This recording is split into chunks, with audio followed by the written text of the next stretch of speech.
Welcome back, ladies and gentlemen. We are glad that you've joined us for another installment of NTC. This is episode 95. Aaron Washington, your host, back with you guys. Thanks for tuning in. Colin Maher is to my right. We're glad to have him back. He is one of our salary cap experts for NTC. He helps us break down some of these deals, such as we saw a couple of days ago with the Terry Rozier deal. So what we decided to do, guys, is jump on another pod here, break down this deal from the perspective of draft capital, from the perspective of cap sheets, and let you guys know exactly what was exchanged and how it changes the situation for each team. But Colin, glad you were able to get out of that whole ice episode in one piece. Your life is a little bit back to normal now, kind of getting there. Glad to have you back on, man.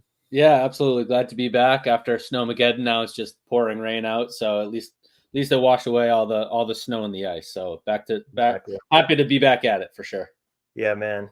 Wild times, but that extends into the NBA world because we had some wild past few days here. The Siakam trade, of course, went down last week. We had the Terry Rozier trade. We had Adrian Griffin be let go. There's a lot of wild stuff going on that we can talk about. All-Stars just around the corner, so that's a whole nother discussion that we'll get into hopefully next week.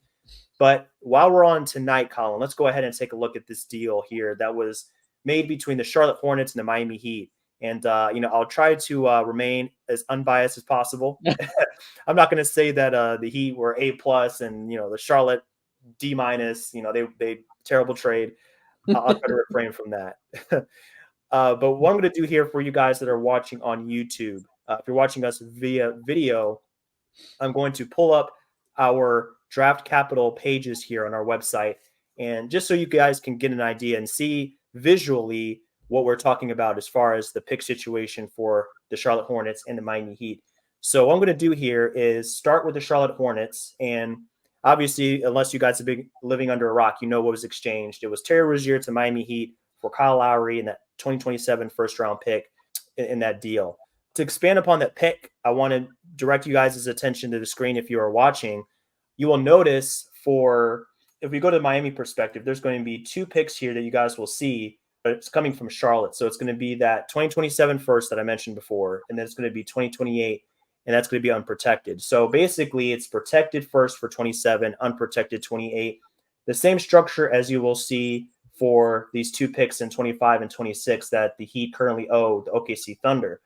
Now, if the Heat do convey one of these picks, whenever they convey it, whether it's 25 or 26 to OKC, it's going to convey then to Charlotte 2 years after the obligation. So you will see it right here on our screen where I highlighted it. That is done because of the Stepien rule, so they can't give up a first back-to-back years. So that was put into place so that there's a gap. So if it's 25 for OKC, it's going to be 27 for Charlotte, 26 for OKC, 28 for Charlotte. So just so you guys can get an idea of how that works. In this situation, now Miami has two obligations to fulfill because of this deal, Charlotte and OKC. They still do have their 2024 that has remained here, and then their 29 and 30 are also still on their sheet, although it's going to be tricky to trade those because of the obligation that might be coming in 2028. So that's kind of the pick situation we're looking at for the Heat, and then for Charlotte, you can kind of see the same thing here. So in their situation, it's going to be they're going to get a pick from Miami if it's 15 through 30 for 27, unprotected in 28. Same situation there. So, Colin, from your perspective, looking at these picks, what was exchanged, do you think that Charlotte got a fair return in exchange for Terry Rozier now that they have that first-round pick protected? Did you want to see them get it maybe later? Do you think the protection was good? What are your thoughts about this part of the deal? Yeah, I think it's fair. I mean, I think it's what kind of the market would dictate here. I mean, he's a B player, a scorer, and made a starter, but a fringe starter probably. He's a good scorer, but he's not anyone who's going to warrant anything more than that. I think he might be a little overpaid for his production.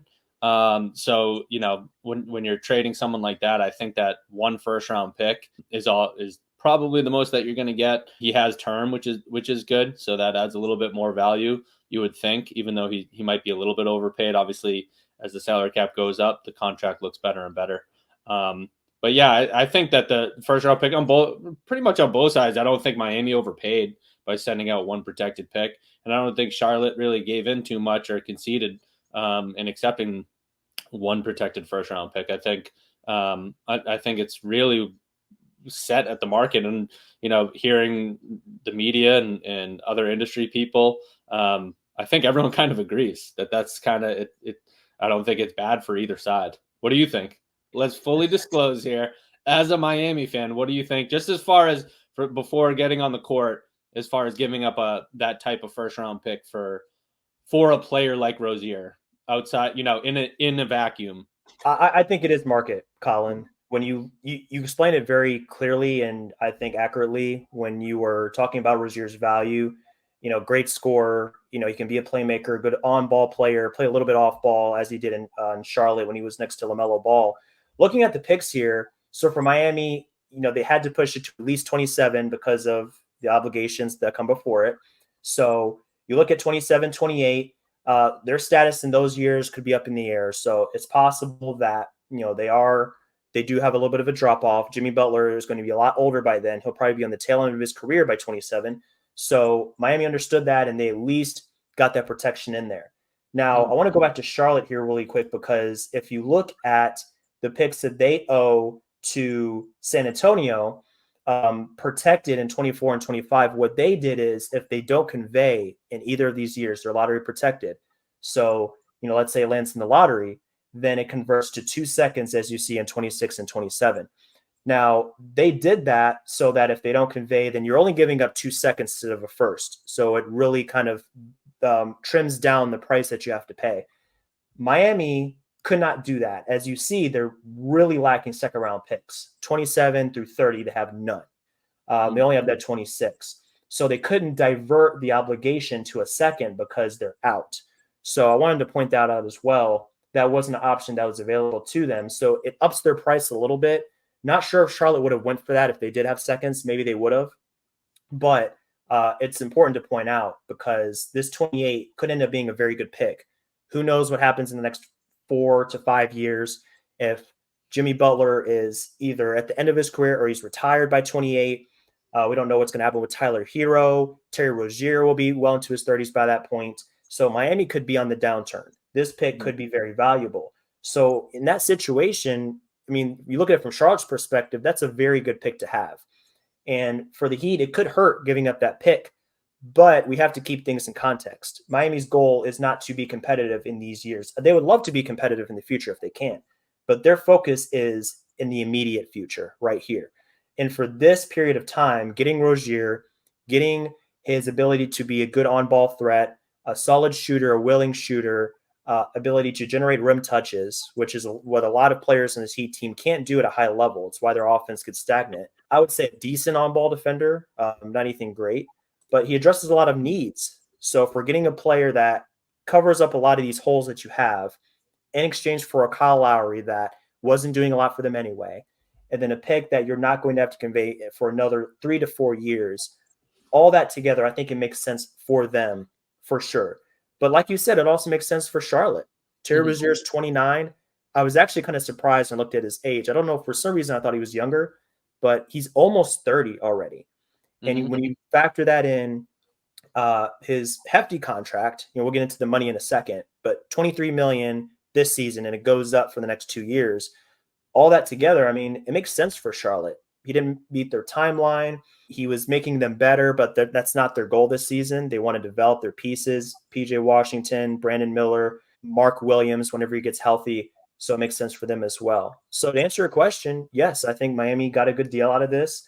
They got what they needed, and they gave up something that like we could see here, it could end up being pretty valuable, but that's not their focus. It's today, it's this season, next season, and they improved their chances on being competitive and making a playoff run due to completing this deal.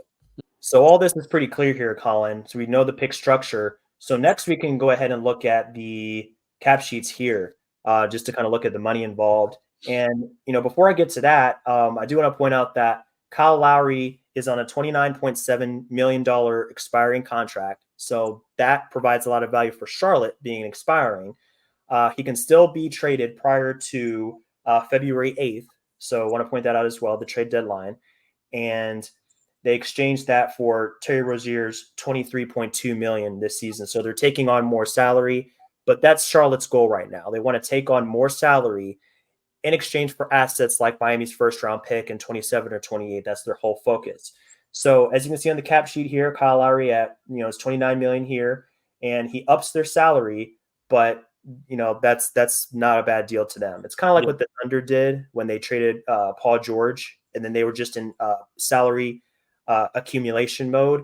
Yeah. It's a similar plan to what they did here. And then also want to point out that if Kyle Lowry is bought out by Charlotte, which I guess they don't have any immediate plans, but it's possible, then he cannot sign with teams over the first or second apron.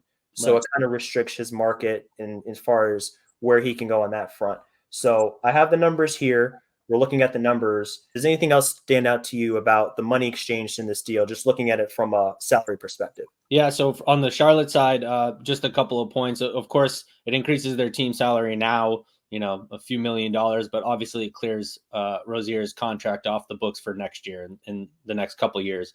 That's the important piece. So now they're going to have roughly $60 million in salary cap space next year. So they have a lot to work with. And whether that means, making a big move in free agency in the offseason, I don't know who would be out there, who would want to sign with Charlotte at this time, as they're clearly not contenders yet.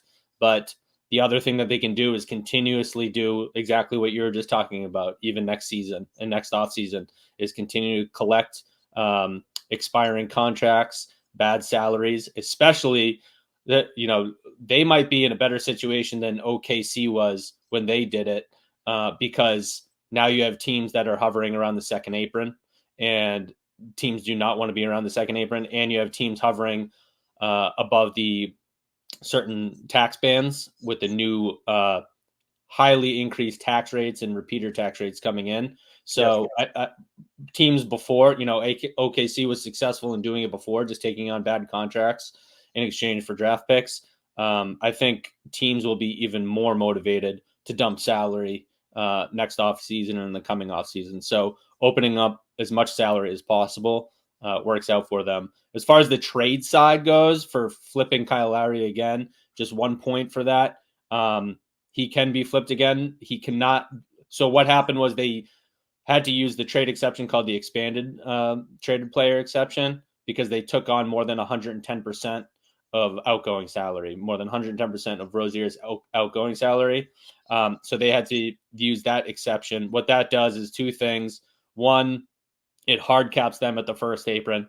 I don't think they're going to have to worry about that. They're about $30 million under it. I can't see them increasing their team salary at this point, and other than taking on a bad contract. And then two, because they use the trade exception to acquire Kyle Lowry, they can't flip him and aggregate his contract in a future trade. So it would be a 1-for-1 situation, or trade him out and get multiple contracts back.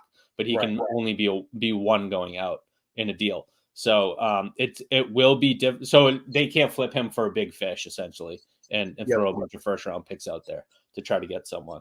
The only other point I would make is as far as Kyle Lowry and any kind of trade market, I just think it's going to be tough to find someone interested in putting up the salary that would be needed to get a guy like Kyle Lowry, who's obviously older.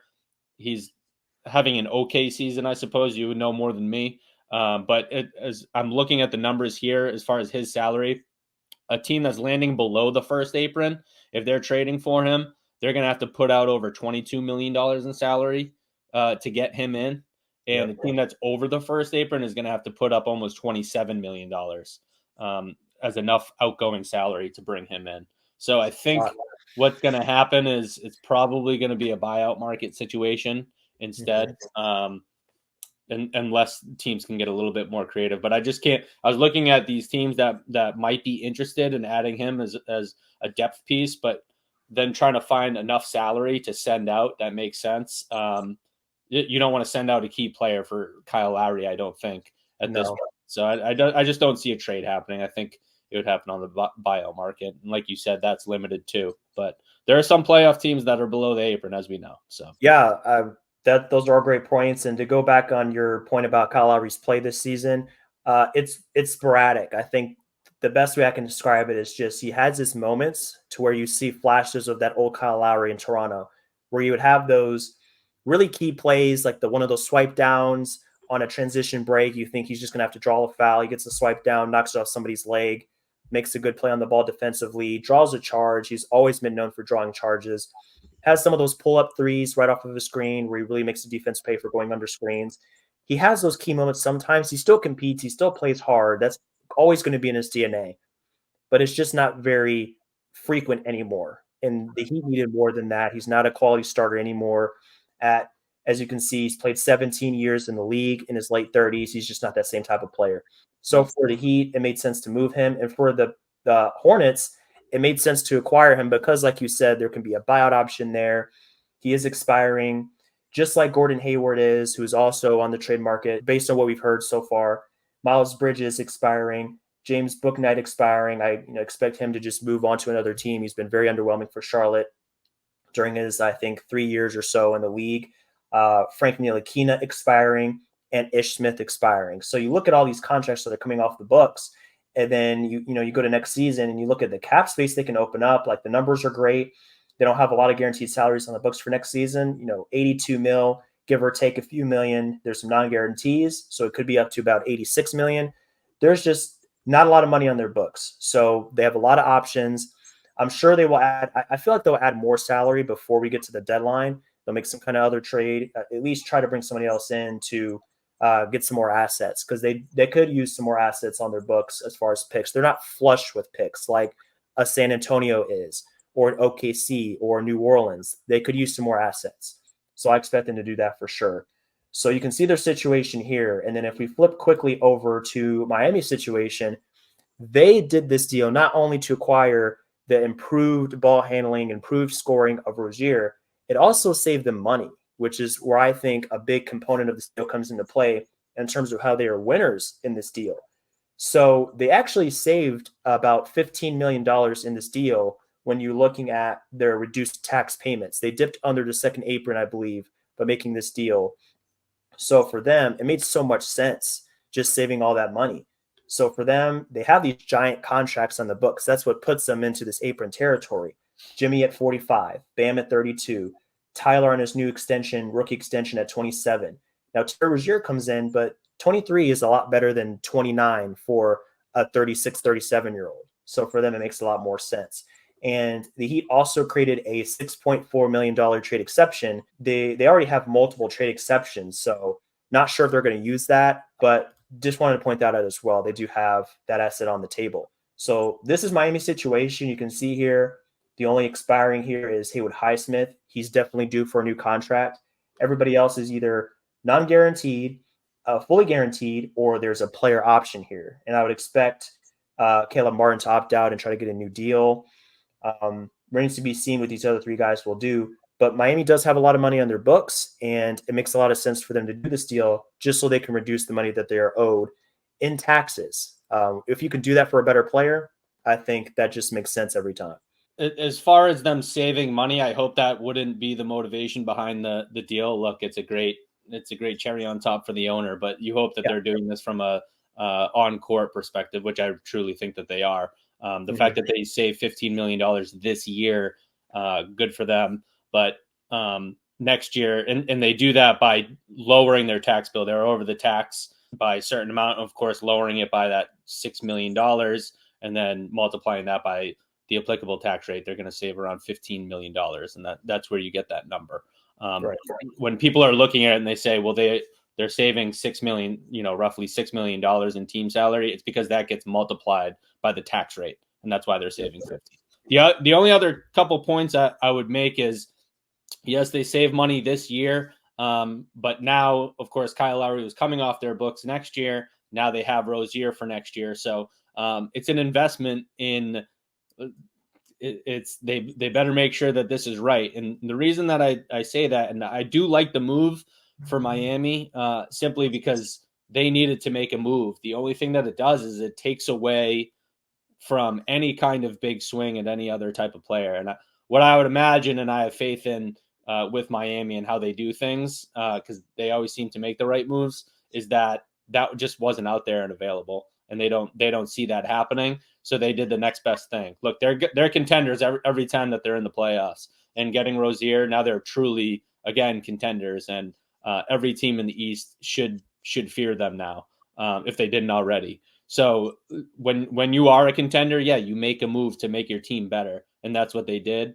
The only fear I have is that, one, it eliminates any type of big swing this year or next season. And when you're looking at the first round picks that they're giving up now, it really hinders them as far as any future trades, as far as giving up first round picks, just because the Stepien rule is going to crush them. They can do the next available, but it's going to get trickier and trickier and less valuable because teams don't know when that pick is going to come now. Right. Because you just don't know when it's going to be able to convey. The other point that I just want to make quickly is, and we can talk about the on-court stuff too, I'd like to do as well and just hear your thoughts on that. I'd love to hear your thoughts on Rozier on that team. But yes, next year with the added salary, they're going to sit right in the middle, depending on where the salary cap lands, but pretty much right in the middle between the first apron and second apron, depending on all those player options. And when Caleb Martin opts out, they're probably going to be pushed to go over the second apron if they want to re-sign him back. So you better hope that they are truly contenders now with Rozier, because I don't think much can change outside of another trade next year. But again, they don't have a ton of draft capital to do that, right? So you just hope that this is the team that they can go forward with this year and next season. I'm with you. They really need to make this work because they're kind of running into a situation where it's do or die. The Clippers are there now. The Suns are there. The Heat joined that club to where it's like, and the Bucks as well. I feel like to a large extent, you make it work because there really isn't any avenue to upgrade after this. Mm-hmm. So it's like who you have, Damian Lillard going after Bradley Beal for the Suns, going after James Harden for the Clippers. They made those moves and they really kind of handcuffed themselves into making it work with what they have. So for the Heat, they firmly believe that because you look at their numbers for next year and you don't see much space whatsoever. So they're probably going to lose Caleb Martin, unless they just want to go deep into that second apron, which I imagine they don't. They're right up against these boundaries here. So for next season, I mean, yeah, it's going to be tough. Cutting guys with non-guaranteed contracts is barely going to help anything just because all the salary that's already committed to their top players. They really just have to make it work. That's the bottom line when you look at their money situation. So a lot of money committed there, but when you're a contender, that's the name of the game. You have to pay to play. Colin, to wind this down, let's quickly look at the on-court perspective that you mentioned earlier. Yeah. I do have a few thoughts on that. I mentioned a lot of my thoughts on Miami earlier, just about how their offense was stuck in the mud. Before acquiring Rozier, they were on a 3-game losing streak, and they were either about at 100 or below 100 every game. Unfortunately, last night was more of the same, 96 points, under 100 points, again, 4th straight loss. But you would imagine that Terry Rozier would at least get them to a point to where they can score over 100 consistently again, kind of break that offense out of this mold of just being very, I think, repetitive at times, very side to side, not a lot of rim pressure. 21st in offensive rating this season, just not very good at all. 113 points per 100 possessions. Very low 3-point rate. They don't have a lot of guys that just jack up a lot of shots from 3. Even Duncan Robinson and Tyler Hero and those guys, they don't shoot a ton of threes. I think a big reason for that is because there's so much they can get really stagnant sometimes with their offense, and there's not a lot of space to operate with, especially if Jimmy Butler is not driving and kicking, giving those guys space.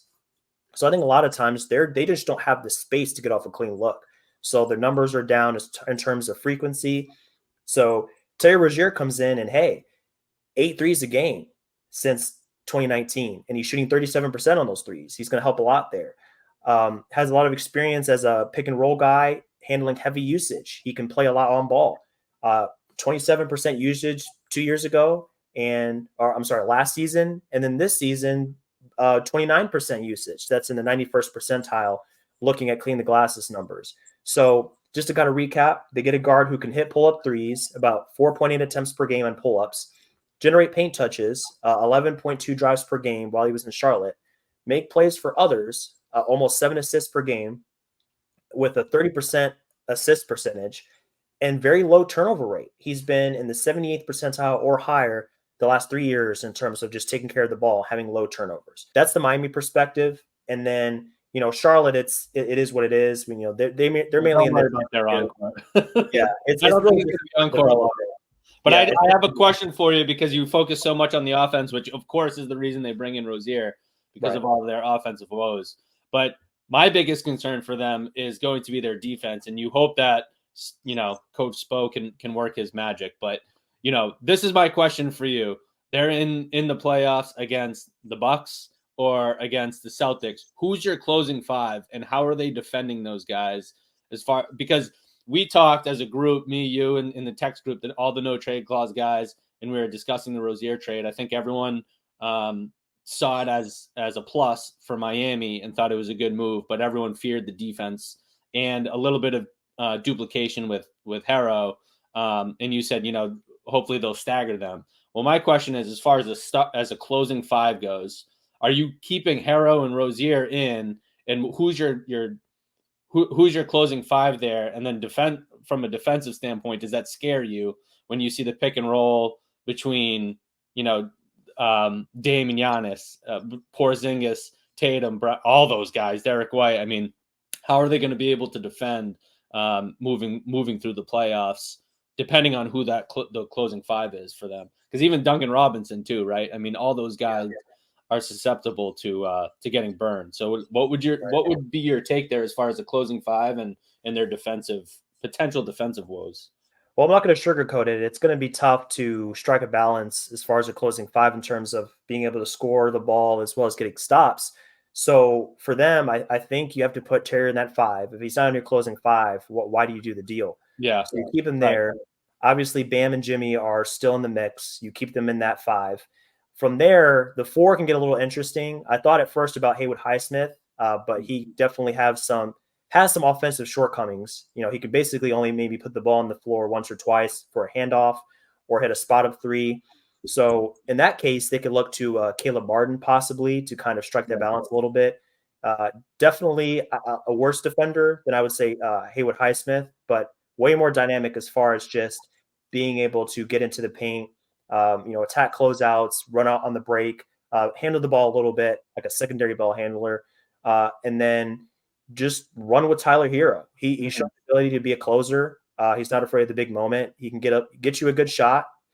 He's had some huge moments, even just a few games ago.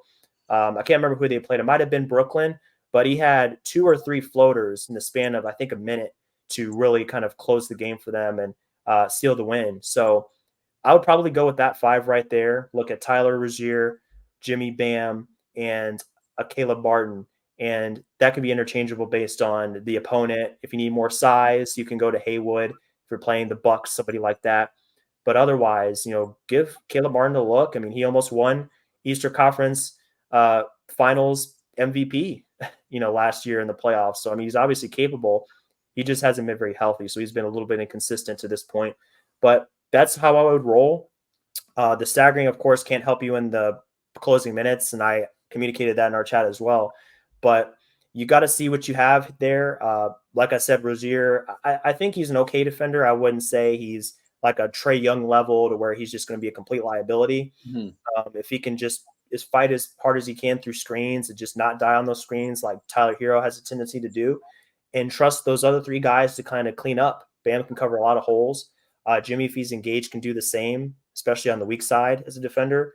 And Caleb Martin, Highsmith, they have options there as well to fortify the defense a little bit more. So that's who I would run with. I think Spo's got to experiment a little bit, interchange some pieces there. Maybe he runs with Duncan instead of Tyler for a little bit more size. There's some options there, but I think they're going to maintain a lineup that gives them enough ball handlers to not get bogged down in garbage time where they just really need to get 2 or 3 points on the board. Well, listen, Spo knows, right? And we're filming this on January 25th, so we got Celtics Heat tonight, which is great. Is Rozier playing? He is playing. He played last night in the first game of the back-to-back. I would assume he's playing at least. He played last night against Memphis. He's ready to go. He's cleared. So unless something just changed in the last hour or so, I think he's good to go. Okay. Well, that's going to be our first real look at a potential, who knows, another Eastern Conference Finals. I mean, that's usually how it goes. So yeah, man, they have a serious rivalry going on. I mean, no surprise that they got one of the headline games rivalry week in the NBA. And now Rozier's a former Celtic. You can't. They're writing the script pretty good this year. So that's true. I wasn't even thinking about that. That's a good point. Yeah, that's gonna be a great matchup. Sure. Hey, Colin, I think this is gonna wrap it up for this installment. But always a pleasure getting to jump on with you and really break down these trades because there's so much to look at. But I think with your expertise, make it easy to understand. And I hope for everybody watching, at least on YouTube, that you get an opportunity to see how we operate on our website in terms of labeling the picks, letting you know who's getting those picks, where they're protected, all the stipulations, and then the same thing on our salary cap page. So notradeclause.com. If you guys want to see all that for yourself, take a moment to dive into that, take a look. All the picks have been updated. All the salaries are up there for you to check out. No Trade Clause on Instagram, no trade _ clause on Twitter. Content's going up all the time. And if you're listening, consider taking a look on our YouTube and subscribing. You can see the complete video version and all those picks and salaries on our website. But thanks, guys, for checking out another installment of NTC. We hope to see you on the next one. All-Stars coming up, like I said, so we want to see you on that and hopefully have a good time with All-Star teams. But until then, enjoy Rivalry Week, enjoy these NBA games, and we hope to catch you guys on the next episode. Take care.